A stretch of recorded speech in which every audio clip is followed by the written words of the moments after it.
You need to plan out your chapters in advance using chapter by chapter outlines for two reasons. The first is so that you don't get lost and you know where you're going in the next chapter and the chapter after that.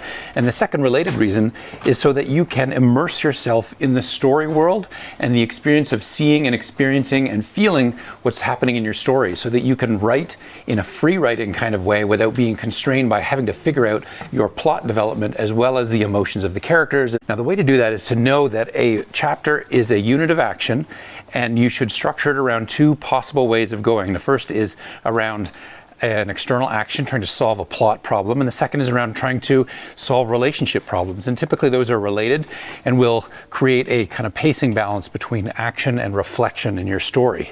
Now, I typically think of chapters as being about 2,500 to 4,000 words maximum, because we live in a world where people are reading after they put their kids to bed, while they're sitting on the toilet, while they're waiting for the bus. And so you want to give them the chance to complete a unit of action, to complete a chapter before they have to put the book down.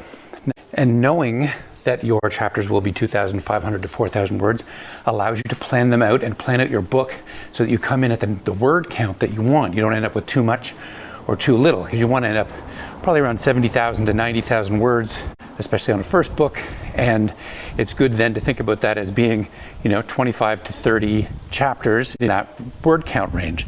And so then when you sit down and you plan it, you can be like, okay, what's going to happen in this chapter? We're going to open on solving a problem, probably hungover from the last chapter. We're going to work on solving that problem. We're going to face 2 or 3 obstacles to solving that problem. We're going to have some kind of complication or reversal.